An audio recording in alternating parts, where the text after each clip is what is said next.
Bonjour à tous, ravi de vous retrouver en ce 29 mars 2023. Aujourd'hui, on va parler du portefeuille fictif. Ça va être une émission qui, je l'espère, durera entre 10 et 15 minutes parce que effectivement, je commence à l'enregistrer un petit peu tard. Alors voilà à quoi ressemble ce portefeuille fictif. On l'a commencé avec 10 000 euros en novembre 2022, lorsque le Bitcoin était assez bas. On a eu de la chance finalement ce début d'année, petite performance dans le marché des cryptos. On avait investi 70% du portefeuille directement dans le Bitcoin et l'Ether et le Binance Coin, si je ne dis pas de bêtises. Et ensuite, on a réparti sur plusieurs altcoins, puisqu'on a vu ensemble sur les graphiques au fur et à mesure des semaines que l'altcoin dominance était en train de chuter, avait dessiné ce M, et qu'aujourd'hui on revient sur un point de support très pertinent. Du coup, j'étais plutôt à 50-50 sur le portefeuille, c'est-à-dire 50% Bitcoin, 50% altcoin, et le week-end dernier, finalement, je vous ai fait un message parce que j'ai pas pu le faire en vidéo, eh bien j'ai transformé du Bitcoin pour de l'Ether et du Binance Coin, parce que l'altcoin dominance est super basse. Il est possible qu'un renversement s'opère sur les niveaux actuels. Alors moi j'ai fait ça le week-end dernier parce que je me suis dit voilà, si jamais lundi ou mardi directement on a une altcoin dominance qui reprend de la valeur, ce qui peut arriver, hein, regardez, je vous montre un petit peu ce qui s'était passé ici. Regardez, on était venu chercher cette ligne. Regardez, en une semaine, on a eu une bougie sur l'altcoin dominance de 17%. C'était un peu ce qui me faisait peur. Bon, c'est pas du tout ce qui est en train de se produire parce qu'on est en train d'hésiter sur la ligne actuelle. On est finalement sur le même niveau que le week-end dernier. Donc c'est toujours un bon niveau en ce moment pour acheter des altcoins avec du Bitcoin. Donc maintenant qu'on a pas mal d'Ether et de Binance Coin sur ce portefeuille, ça va être intéressant de regarder les altcoins qu'on possède déjà, avec des faibles montants, vous le voyez, hein, environ 1% du portefeuille pour chacune d'entre elles, sauf certaines où on a déjà eu plusieurs paliers d'achat, et d'autres qui ont également énormément performé comme Rose, du coup on en a 3%. Mais du coup ça va être intéressant de voir les graphiques de ces cryptos par rapport du coup à l'Ether, ou par rapport au Binance Coin. Bien sûr, en plus de les regarder par rapport au Bitcoin. Alors évidemment, c'est un portefeuille, c'est un exemple. En aucun cas, ça vaut le coup de faire exactement la même chose et d'acheter les mêmes cryptos. Il y a peut-être des projets sur lesquels vous êtes plus proche, sur lesquels vous avez plus envie d'investir. Puis il y a même des projets qui sont plus récents, sur lesquels effectivement il y a des bons niveaux, sur des bonnes zones de rechargement peut-être en ce moment, je ne sais pas. Donc c'est un peu à titre pédagogique quand même, et c'est complètement non exhaustif, évidemment. Je ne peux pas analyser toutes les cryptos avec vous, il y en a beaucoup trop. Donc je vais me concentrer forcément toujours sur les grosses capitalisations, même si on sait que les petites capitalisations peuvent être intéressantes. Mais je ne le fais pas parce que si par exemple je sélectionne 10, 15 ou 20 petites capitalisations, ça va demander beaucoup de travail derrière.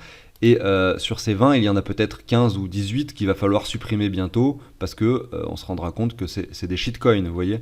Il y en a peut-être que 2 qui vont avoir des performances extraordinaires. Donc c'est quelque chose que vous pouvez tenter mais que je ne fais pas spécialement parce que j'ai envie d'avoir un portefeuille stable et j'ai pas envie de m'amuser à changer de crypto à chaque fois, tout le temps, dans ce portefeuille. Alors je vais vous passer la très courte introduction et je vous retrouve directement pour les analyses. À tout de suite.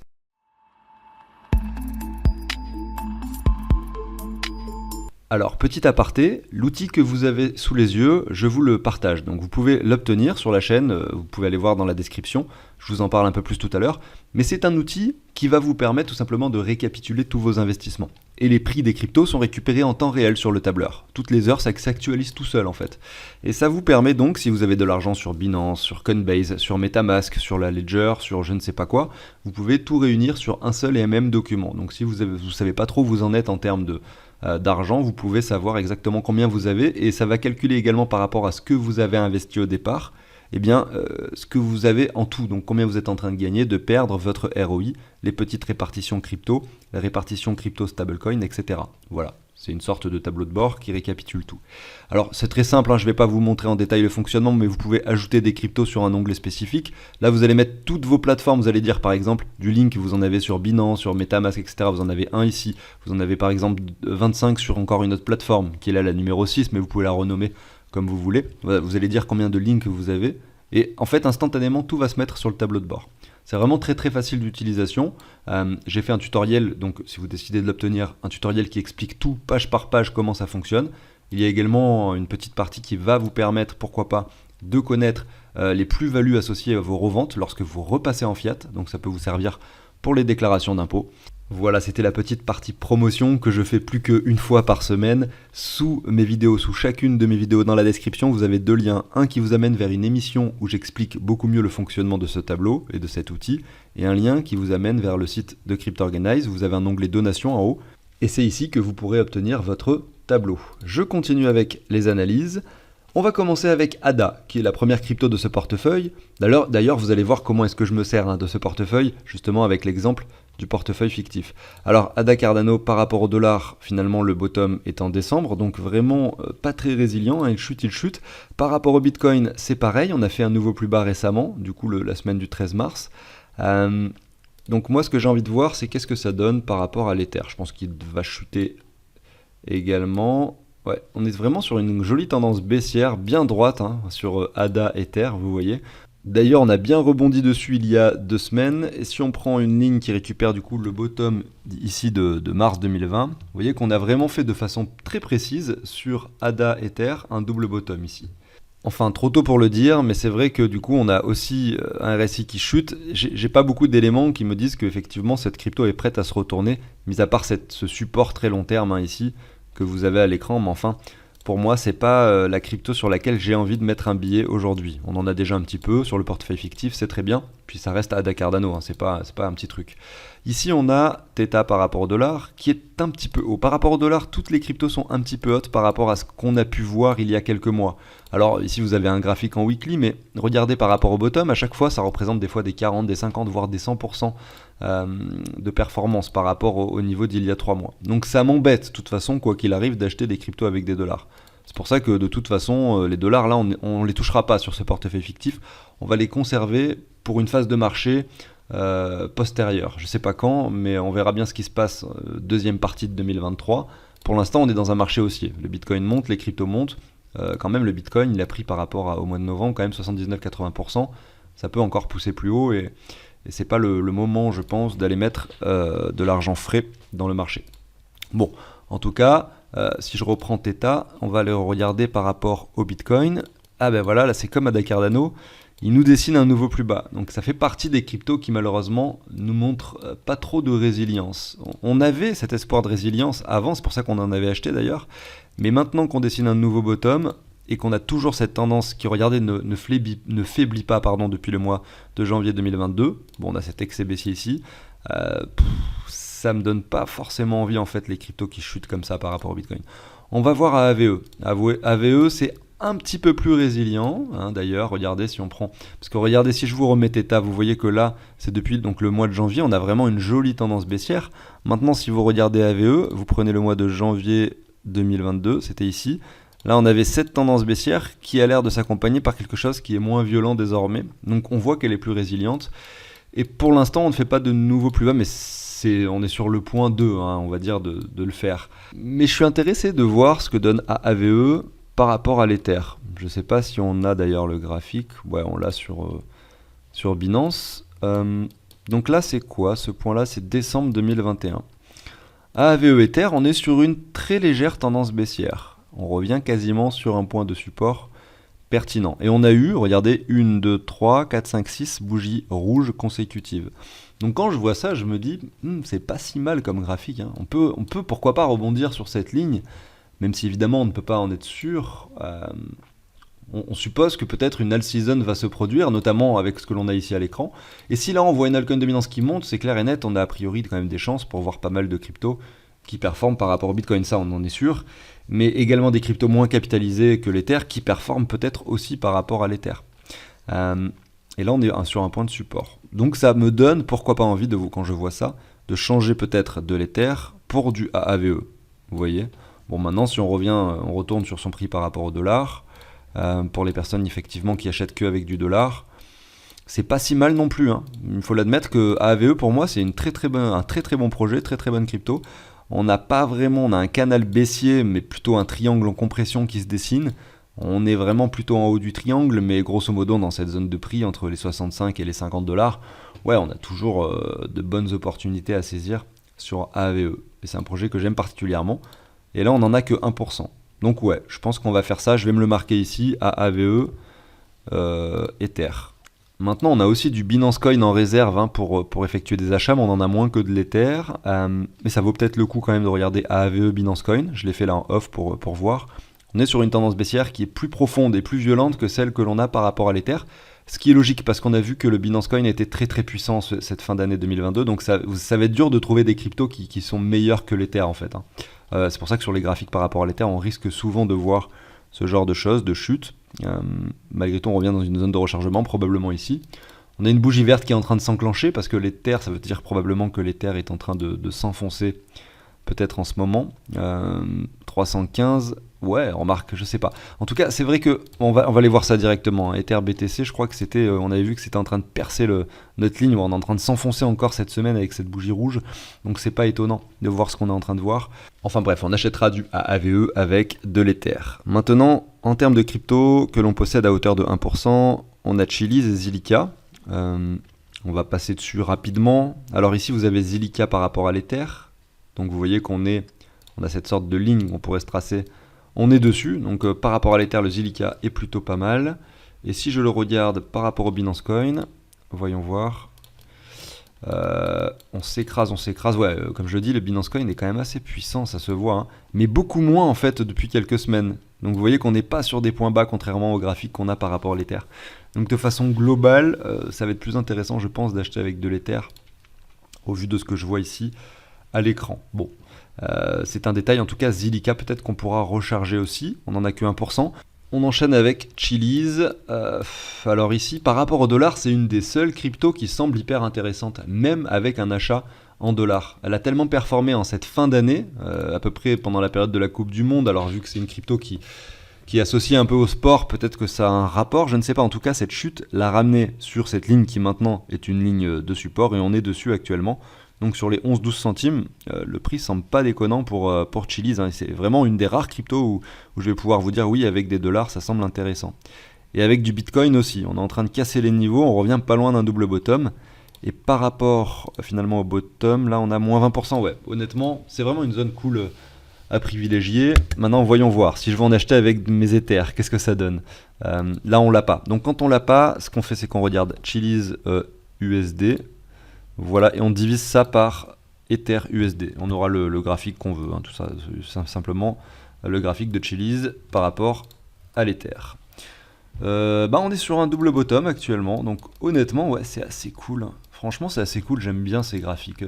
Les graphiques que nous offre Chiliz, je les adore, ils se ressemblent tous parce qu'il a été tellement bullish qu'en fait ça se ressemble. Donc on va, du coup, comme on l'a dit, recharger du Zilliqa et recharger du Chiliz. Voilà. Avec les Ethers que l'on a acquis le week-end dernier. Alors là, vous avez Avax par rapport à l'Ether. Honnêtement, c'est un très très beau graphique. On a vu, et c'est intéressant de voir que beaucoup de cryptos ont performé par rapport à l'Ether en ce début d'année pour retracer désormais. Puisqu'évidemment, c'est finalement que c'est la deuxième crypto la plus capitalisée après le Bitcoin. Finalement, elle se comporte pas... Enfin, si on la compare avec les autres altcoins qui sont moins capitalisés, elle se comporte de la même manière que le Bitcoin, c'est-à-dire le leader, hein, le leader des altcoins. Aujourd'hui, regardez ce point de support sur Avax Ether. C'est vraiment très très cool. Ça me donne envie également d'en recharger un petit peu avec de l'Ether. Bon, je vais peut-être pas avoir le temps aujourd'hui de tout faire. On va regarder quelques cryptos qui m'intéressent le plus, notamment VeChain parce qu'il n'y en a que 1%. Et on terminera par le Link. Alors, VeChain. Alors, j'étais sur ICP, je voulais checker en off un peu ICP, mais je vois que ça a beaucoup chuté, que la tendance baissière, on ne sait pas trop quand est-ce qu'elle va se terminer. On va regarder VET par rapport au BTC, tiens, pour commencer, voir un peu ce que ça donne. Ouais, on est sur une résilience qui n'est pas présente, une crypto qui continue de chuter un peu moins qu'avant, mais qui chute quand même. Donc, à mon avis, par rapport à l'Ether, ça va pas être joli non plus. Ah oui, j'ai mis des traits comme ça. Alors, par rapport à l'Ether, le VeChain, on voit qu'on avait une jolie ligne de support qui a été cassée ici en février 2022. Que maintenant, on s'installe dans un canal baissier et qu'on n'est pas loin de la ligne de support de ce canal. Mais voilà, hein, la tendance baissière est présente. On ne sait pas quand ça va s'arrêter. Mais on peut supposer quand même, enfin évidemment, hein, vu que le marché, on est en 2023, qu'il y a le halving du Bitcoin en 2024, que toutes ces tendances vont s'inverser, mais quand on voit à chaque fois des plus bas, toujours plus bas, on se dit simplement qu'on ne sait pas où sera le bottom. C'est ça qui fait peur. Mais bon, vu qu'on en a que 1%, ça peut valoir le coup d'en recharger un petit peu. Je l'avais ajouté d'ailleurs hein, ici, VeChain. Et je vais finir avec Link, tout simplement, Link ETH. Je suis curieux de voir ce que ça donne. Très intéressant. C'est une des seules cryptos, hein, parmi celles qu'on a regardées, qui ne fait pas de nouveau plus bas par rapport à son graphique finalement, parce qu'il a été peut-être qu'il a été tellement bearish finalement au mois d'avril qu'aujourd'hui on ne fait pas de nouveau plus bas. C'est vrai, même si on a toutes ces semaines baissières sur le Link, et là si on reprend la hausse, on est en plein dans la zone de rechargement. Ouais, non en fait toutes les cryptos sont cool en ce moment par rapport à l'Ether. Ce qui est assez logique en soi, elles le sont par rapport au Bitcoin, elles le sont aussi par rapport à l'Ether. Donc on va profiter évidemment, si on a, en fait ce qu'il faut comprendre, c'est que là les transactions qu'on va faire sur le portefeuille fictif, ça va être de changer de l'Ether pour ces cryptos-là. Je vais les marquer ici. Pour ces cryptos-là, il y en a 1, 2, 3, 4, 5, 6. Si jamais l'altcoin dominance monte, ici, là, vous voyez que là on a finalement des bougies vertes qui s'impriment, et bien là le portefeuille il va s'envoler. Vraiment, on risque, on va le voir a priori s'envoler, surtout si je transforme pas mal d'Ether en altcoins qui vont peut-être performer plus que des altcoins qui vont performer plus que l'Ether, avec un Ether qui lui va performer plus que le Bitcoin. Donc ça peut vraiment créer un effet boule de neige sur les performances du portefeuille. Par contre, si jamais l'altcoin dominance continue de chuter, finalement, ça va continuer, ça va descendre. Ça va descendre, donc ce portefeuille va perdre en valeur, probablement plus d'ailleurs que si j'avais conservé des bitcoins. Mais c'est pas grave, on a encore 30% de bitcoin, on pourra recharger. Et en fait, on construit quelque chose pour l'avenir. On spécule sur le fait évidemment, on ne sait pas du tout ce qui va se passer. Et donc, c'est un pari. Tout ce qu'on fait sur les cryptos, quand on effectue des transactions, qu'on essaye de jongler entre les secteurs, etc., ce sont des paris. Des paris où on essaye de limiter les risques au maximum en essayant de mettre des ratios, on va dire. Là, par exemple, j'ai un ratio. Si je prends en compte juste mon portefeuille crypto, on peut dire que j'ai un ratio de 7 pour 3. Donc, entre le Bitcoin et les altcoins. Donc je suppose qu'il y a 70% de chances, c'est ça que je fais en fait quand j'ai ce pourcentage-là dans le portefeuille.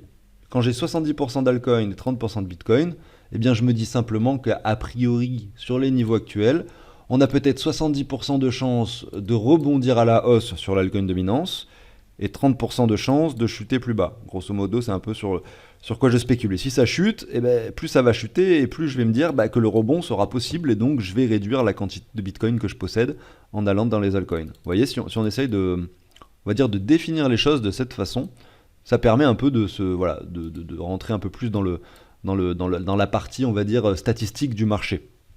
Voilà.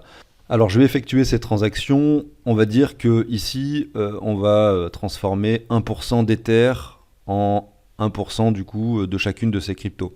Donc en gros j'en ai 1, 2, 3, 4, 5, 6 à acheter, donc je vais réduire de 6% la quantité d'Ether, on va revenir à peu près au même niveau que le Binance Coin, et on va transformer ça en 6% d'altcoin sur 6 altcoins différents. Alors 125 $ d'Ether, ce qui correspond donc à 1% du portefeuille, ça représente 0,069 Ether. Du coup, je vais me mettre ici l'Ether, en haut l'Ether, et en bas, vous voyez, je mets AAVE pour essayer de voir combien ça fait, parce que je fais la transaction de façon fictive, donc je vais essayer, faut que je sache combien je dois retirer d'Ether, combien je dois rajouter de AAVE, et voilà les chiffres qu'on obtient. Donc je retire 0,069 Ether, je rajoute 1,78 AAVE. Donc je retourne sur mon petit onglet que j'utilise pour faire mes transactions, et je fais ici moins 0,069, tout simplement. Et je vais du coup ajouter sur AVE, du coup, hop, je ne l'ai pas ici, 1,79. Je crois que c'était ça, il me semble. On va quand même revérifier. Hop, je mets égal, hop, et là j'étais 1,78. Voilà, je ne vais pas essayer d'arnaquer le portefeuille non plus, hein. C'est pas le but. 1,78. Voilà. Donc je vais refaire toutes ces transactions du coup en off et on se retrouve directement. Voilà, j'ai donc effectué toutes les transactions, il reste plus que 11% d'Ether, on a un petit peu mieux réparti notre portefeuille sur les altcoins. Je pense qu'au fur et à mesure du temps, on essaiera quand même d'en rajouter, peut-être qu'il y en a d'autres que je supprimerai, je vois que le CRO je l'avais mis, mais en fait je suis pas sûr d'avoir vraiment envie d'en avoir dans le portefeuille fictif. Bref, de toute façon, ça reste moi et moi-même, hein, les cryptos que je sélectionne, évidemment que vous avez peut-être pas le même avis, que vous avez pas envie d'investir dans les mêmes projets peut-être que moi, donc évidemment ça reste à titre indicatif et pédagogique comme je le disais tout à l'heure. Voilà, j'espère que cette émission vous a plu. Si c'est le cas, pensez à l'abonnement, au like. Je vous souhaite, moi, de mon côté, une agréable journée. Je vous dis à demain sur la chaîne. Ciao tout le monde!